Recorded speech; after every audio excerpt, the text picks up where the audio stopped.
بسم الله الرحمن الرحيم.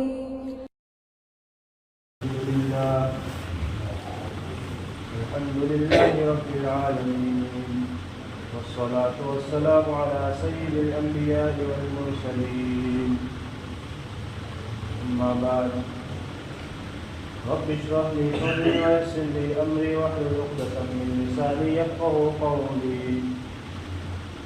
اللهم صل على سيدنا محمد النبي الأمي وعلى آله وسلم تسليما كثيرا كثيرا. محترم بزرگ اور دوستو، آج کی اس مجلس میں سورہ نساء کے بارے میں خلاصے کے طور پر چند باتیں عرض کرنا چاہتا ہوں. سورہ نساء مدنی سورت ہے. مدینہ منورہ میں نازل ہونے والی یہ سورت ہے. اس کا نام ہے النساء. نساء کہتے ہیں عورتوں کو. بہت ساری عورتیں ہو تو ان کو عربی میں کہیں گے نساء. اگر ایک عورت ہے تو 3 عورتوں کہیں گے، اور اگر زیادہ ہے 3 ہے، 3 سے زیادہ ہے تو ان کو کہیں گے نساء. تو اس سورت کا نام اللہ تعالیٰ نے النساء رکھا. وجہ اس کی یہ ہے کہ اس سورت کے اندر اللہ تعالیٰ نے زیادہ تر عورتوں ہی کے مسائل کو بیان کیا ہے. اس لیے اس سورت کا نام النساء رکھا گیا. یہاں حیران کن بات یہ ہے کہ پورے قرآن کریم میں کہیں سورۃ الرجال نہیں ملی. مردوں کے بارے میں کوئی سورت نازل نہیں ہے.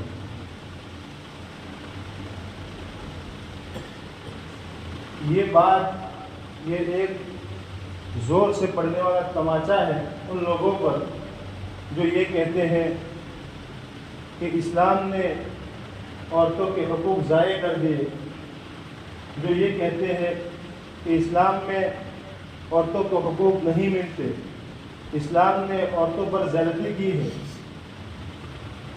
ان لوگوں پر اللہ تعالیٰ نے ایک تماچے کی شکل میں یہ صورت اللہ تعالیٰ نے نازل کی ہے.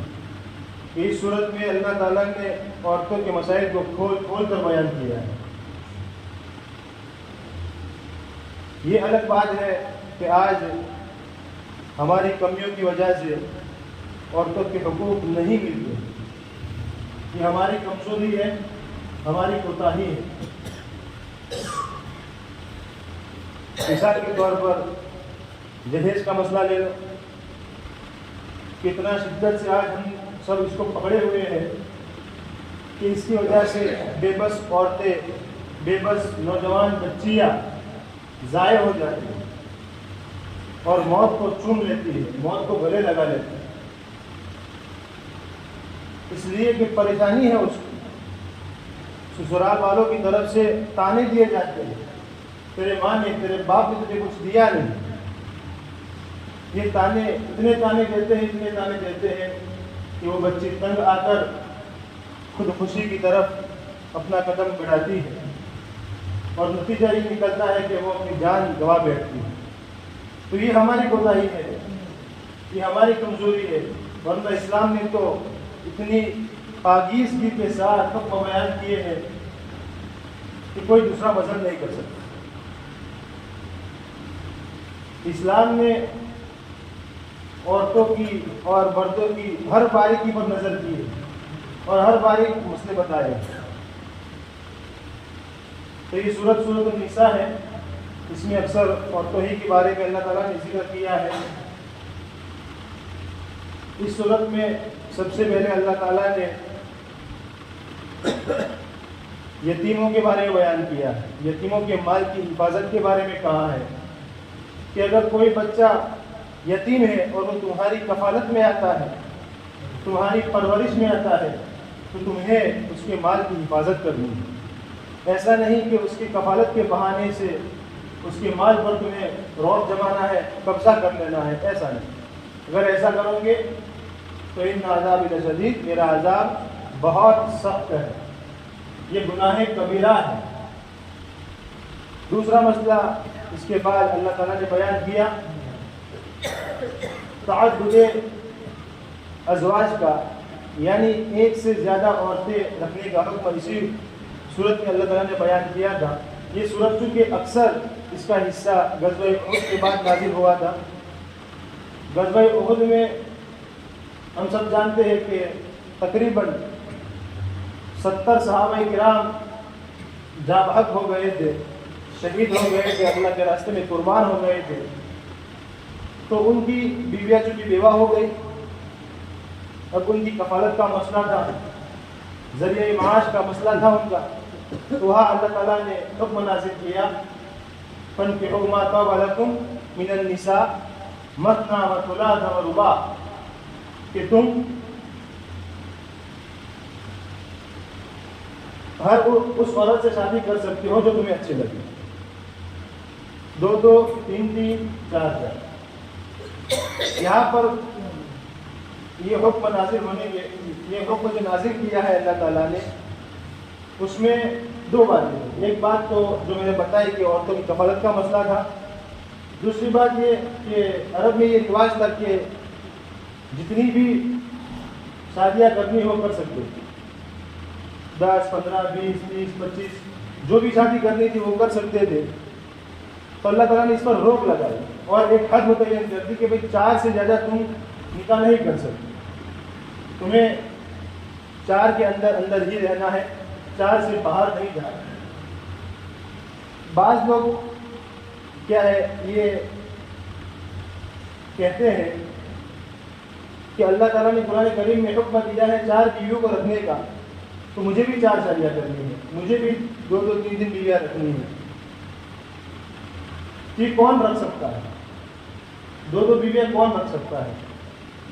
تو اس کی تفسیر میں یہ لکھا ہوا ہے کہ اگر آدمی کو پورا بھروسہ ہے اپنے اوپر کہ میں اپنی ساری بیویوں، ایک بیوی ہے دوسری لا رہا ہوں، تو دونوں بیویوں کے درمیان میں انصاف کر سکوں گا، دونوں بیویوں کے اولادوں کے درمیان میں انصاف کر سکوں گا، ان کی اولادوں کے اور ان کے حقوق ادا کر سکوں گا، اگر اس کو یہ بھروسہ ہے تو فرمایا کہ 2 شادیاں کرنا افضل ہے، بہتر ہے۔ لیکن اگر یہ خوف ہے کہ میں انصاف نہیں کر سکوں گا، حقوق ادا نہیں کر سکوں گا، تو کہتے ہیں کہ افضل یہ ہے کہ ایک ہی پر اکتفا کرے، ایک ہی بیوی پر اکتفا کرے، دوسری لانے کی ضرورت نہیں۔ پھر آگے مسئلہ بیان فرمایا اللہ تعالیٰ نے میراث کا مسئلہ، کہ پہلے یہ رواج ہوتا تھا کہ کوئی آدمی مر جاتا تھا تو اس کی وراثت کس کو ملتی تھی؟ تو اسلام سے پہلے اس کی وراثت کا یہ مسئلہ ہوتا تھا کہ جو شخص جہاد میں لڑنے کی قوت رکھتا تھا اسی کو میراث ملتی تھی، یعنی کہ مرد حضرات کو ہی میراث ملتی تھی، عورتوں کو میراث نہیں ملتی۔ تو اللہ تعالیٰ نے قرآن کریم میں اس کے بارے میں بھی وضاحت کے ساتھ بیان فرمایا کہ جہاں مردوں کو میراث ملتی ہے وہاں عورتوں کو بھی میراث ملے گی، اور یہ تم عورتوں پر کوئی احسان نہیں کر رہے ہو بلکہ یہ ان کا حق ہے۔ پھر آگے اللہ تعالیٰ نے 4 پارے کے اخیر میں ان عورتوں کا ذکر کیا ہے جن سے نکاح کرنا حرام ہے۔ اللہ تعالیٰ نے کہا ہے تم اپنی ماؤں کے ساتھ، اپنی بیٹیوں کے ساتھ، اپنی بہنوں کے ساتھ نکاح نہیں کر سکتے۔ تو اللہ تعالیٰ نے اخیر میں یہ ان عورتوں کو بیان کیا ہے کہ یہ جو عورتیں ہیں ان کے ساتھ تم نکاح نہیں کر سکتے۔ یہاں 4 پارہ مکمل ہو کر 5واں پارہ شروع ہوتا ہے۔ 5ویں پارے کی شروع میں اللہ تعالیٰ نے ان عورتوں کا ذکر کیا ہے جن سے نکاح کرنا حلال ہے۔ اللہ تعالیٰ نے کہا ہے کہ جو تمہارے لیے حرام ہے ان کے علاوہ تمام عورتیں تمہارے لیے حلال ہیں، تم جس سے چاہو نکاح کرنا کر سکتے ہو۔ اللہ تعالیٰ نے یہ نہیں کہا کہ خاندان کا لحاظ رکھنا، یہ نہیں کہا، بلکہ جس سے تم چاہو۔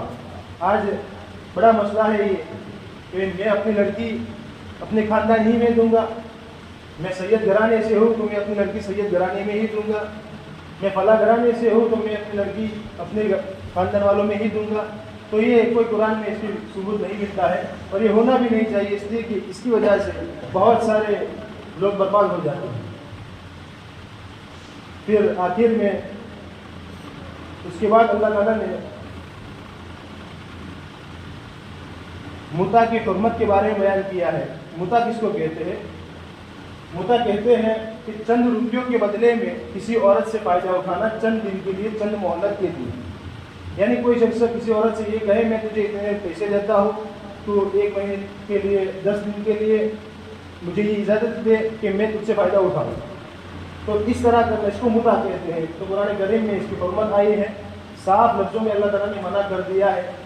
جیسا کہ ہمارے شیعہ حضرات جو ہوتے ہیں وہ اس کو جائز سمجھتے ہیں، اور ان کی یہ جائز بھی ہے، تو اللہ تعالیٰ نے کہا یہ گناہ کبیرہ ہے، حرام ہے ایسا کرنا۔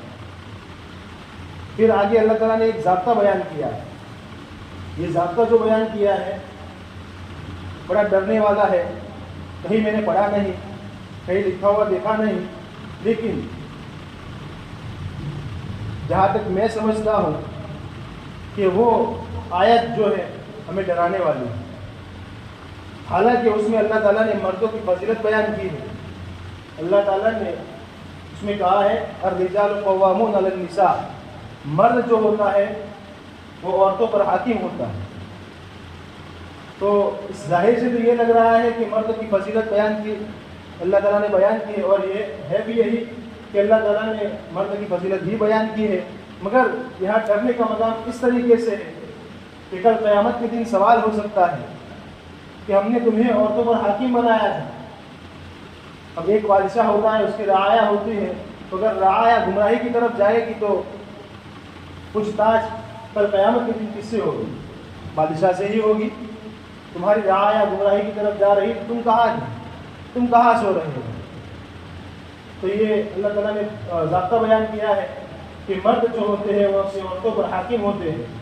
اس کا مطلب یہ ہے کہ اگر ہمارے گھر میں کوئی عورت غلط کام کر رہی ہے، جیسے کہ ہم سب خوب جانتے ہیں، تو اس کی پکڑ کون کرے گا؟ تو گھر میں جو مرد حضرات ہیں انہی کی ذمہ داری ہے کہ ان کو سمجھائے۔ آج ہمارے گھروں میں بہت ساری بے پردگیاں ہو رہی ہے، کہ کل قیامت کے دن سوال ہم سے پوچھا جائے گا، ہم سے کہا جائے گا تمہاری عورتیں بے پردہ ہو کر گھوم رہی تھی، تم کہاں تھی؟ تمہاری عورتیں نمازوں کو ضائع کر رہی تھی، تم کہاں تھی؟ تمہاری عورتیں روزوں کو ضائع کر رہی تھی، تم کہاں تھی؟ تو یہ اللہ تعالیٰ کل قیامت کے دن سوال کرے گا۔ تو اس لیے ہمیں چاہیے کہ ہم اپنی گھر کی عورتوں کو سمجھائیں اور ان کو صحیح راہ پر لانے کی فکر کریں۔ پھر بات کو طول نہ دیتے ہوئے اللہ تعالیٰ نے آگے بیان کیا ہے یا ایھا الذین آمنوا اطیعوا اللہ واطیعوا الرسول واولی الامر منکم۔ اس سے اللہ تعالیٰ نے فرمایا ہے کہ تمہیں اللہ کی اطاعت کرنی ہے، پھر رسول اللہ صلی اللہ علیہ وسلم کی اطاعت کرنی ہے، پھر اس کے بعد اللہ تعالیٰ نے کہا ہے کہ فقہا کی اطاعت کرنی ہے۔ آج بہت سارے لوگ ایسے ملتے ہیں جو کہتے ہیں کہ ہم تو صرف اللہ اور اس کے نبی کی مانیں گے، فقہا کو نہیں مانیں گے ہم۔ تو اللہ تعالیٰ نے قرآن کریم میں کہا ہے کہ فقہا کی بھی اطاعت تمہیں کرنی ہے، فقہا تمہیں جو راہ دکھائے اس راستے پر تمہیں چلنا ہے۔ فقہا کی ضرورت کیوں پڑتی ہے؟ تو میں مختصر انداز میں سمجھا دوں کہ اللہ تعالیٰ دین کو سمجھانے کے لیے بس بذات خود نہیں آئیں گے، بلکہ اللہ تعالیٰ نے ذریعہ بنایا انبیاء کرام کو، انبیاء نے آ کر دین کو سمجھایا۔ اب تاجدار مدینہ فخر عالم صلی اللہ علیہ وسلم عربی تھے، ہم اجمی ہیں، تو ہم کو کون سمجھائے گا؟ تو کہتے ہیں فقہا سمجھائے، تو ہمیں فقہا کی اتباع کرنی ہے۔ پھر اس کے بعد اللہ تعالیٰ نے نافرمان بیوی کی اصلاح کا طریقہ بتایا ہے۔ کتنی پیاری کتاب ہے قرآن، چھوٹی چھوٹی چیزوں کو بیان کرتا ہے۔ نافرمان بیوی ہے اگر گھر میں تو کس طرح تمہیں اسے سمجھانا ہے، یہ قرآن کریم نے بتایا ہے کہ سب سے پہلے بہترین وعظوہن، بہترین نصیحت کرنی ہے، اس کے سامنے اللہ کی باتیں پیش کرنی ہے، نبی صلی اللہ علیہ وسلم کی باتوں کو پیش کرنا ہے اور اچھی طرح نصیحت کر کے اس کو سمجھانا ہے۔ سمجھانے کے بعد بھی اگر وہ عورت نہیں مانتی ہے تو پھر اللہ تعالیٰ نے کہا کہ پھر اپنا بستر عورت سے جدا کرے، کیونکہ عورت پر بڑا بوجھ گزرتا ہے جب شوہر اپنا بستر اس سے جدا کر دیتا ہے۔ اللہ تعالیٰ نے کہا کہ اگر پھر بھی نہ مانے تو وَاضْرِبُوهُنَّ، تھوڑا بہت مارنا بھی ہے۔ قرآن کریم اس کی اجازت دیتا ہے۔ پھر مارنا اس کا مطلب یہ نہیں ہے کہ جانوروں کی طرح مارے، جیسے کہ آج کل ہم دیکھتے ہیں جانوروں کی طرح جو عورتوں کو مارتے ہیں، تو قیامت کے دن اللہ ان کی زبردست پکڑ کرے گا۔ یہ بھی انسان ہے، جس طرح تم انسان ہو اسی طرح یہ بھی انسان ہے، تو ہم کس نے ہم کو یہ پاور دیا کہ ہم اس پر ہاتھ اٹھائے؟ ارے مارنا ہے تو کس طرح مارنے کا کہا ہے؟ دوپٹہ جو ہوتا ہے اس کو البیٹ دینا ہے اور البیٹ دے کر مارنا ہے، اس طرح مارنے کا کہا۔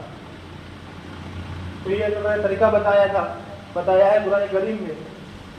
پھر اگر پھر بھی نہیں مانتی ہے تو کیا ہے، دونوں گھرانے والوں کو جمع کرنا ہے اور صلح کی کوئی شکل نکالنی ہے۔ پھر بھی اگر کام نہیں بنتا ہے تو اللہ تعالیٰ نے کہا پھر طلاق کا راستہ دیا، پھر تمہیں کیا کرنا ہے؟ طلاق دینا ہے۔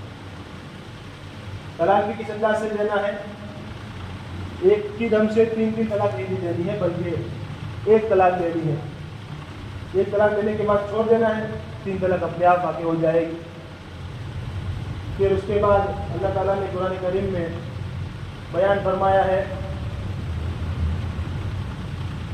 6 پارے کے شروع میں، 5ویں پارے کے اخیر میں اللہ تعالیٰ نے ایک بڑی پیاری بات بیان فرمائی ہے، جس میں اللہ تعالیٰ نے کہا ہے کہ میں کیوں عذاب دوں گا ان لوگوں کو، میں کیسے عذاب دے سکتا ہوں ان لوگوں کو جو میری نعمتوں پر شکر ادا کرتے ہیں اور ایمان لاتے ہیں۔ اس سے پتہ چلتا ہے کہ اللہ تعالیٰ کو راضی کرنے کے لیے ایمان اور اس کی دی ہوئی نعمتوں پر شکر کرنا ضروری ہے۔ آج کماتے ہیں لاکھوں روپیہ ہم کما لیتے ہیں، لیکن زبان پر وہی ناشکری ہوتی ہے، جیب میں پیسہ نہیں ہے، حالات میں وغیرہ وغیرہ۔ یہ الفاظ جو ہے یہ اللہ تعالیٰ کی ناشکری والے الفاظ ہیں، تو ہمیں اس سے بچنا ہے، ہر حال میں اللہ کا شکر ادا کرنا ہے۔ اس کے بعد 6 پارے میں اللہ تعالیٰ نے وہی عیسائیوں کی تردید کی ہے، جو کل بتایا تھا میں نے کہ عیسائیوں کی تین طرح کے لوگ تھے۔ ان میں ایک قسم کے لوگ تھے جو کہہ رہے تھے کہ عیسیٰ علیہ السلام اللہ کے بیٹے ہیں، دوسرے کہہ رہے تھے کہ عیسیٰ علیہ السلام خدا ہے، تیسرے کہہ رہے تھے کہ 3 بڑے خداؤں میں سے عیسیٰ علیہ السلام ایک بڑے خدا ہے۔ تو ان تمام کی اللہ تعالیٰ نے تردید کی ہے اس صورت کے اخیر میں، اور پھر بالکل اخیر میں اللہ تعالیٰ نے کلالہ کی میراث کے بارے میں بیان کیا ہے۔ کلالہ کس کو کہتے ہیں؟ کلالہ کہتے ہیں ایسے شخص کو جس کے نہ ماں باپ ہو اور نہ اولاد ہو۔ اگر ایسا کوئی شخص ہے جس کے نہ ماں باپ ہے اور نہ اولاد ہے اور اس کا انتقال ہو جاتا ہے تو اس کی میراث کس کو ملے گی؟ تو اللہ تعالیٰ نے کہا ہے کہ اس کے بھائی بہنوں میں تقسیم کر دی جائے گی۔ جو اللہ تعالیٰ نے بیان کیا ہے کس کو کتنا ملے گا، اللہ تعالیٰ نے اس قرآن کریم کی صورت میں بیان کیا ہے۔ تو یہ تھی مختصر سی تفسیر یا خلاصہ سمجھ لو سورۃ النساء کا۔ اللہ تعالیٰ ہم سب کو اس پر عمل کرنے کی توفیق عطا فرمائے، آمین۔ آخر دعوانا الحمدللہ رب العالمین۔ السلام علیکم ورحمۃ اللہ وبرکاتہ۔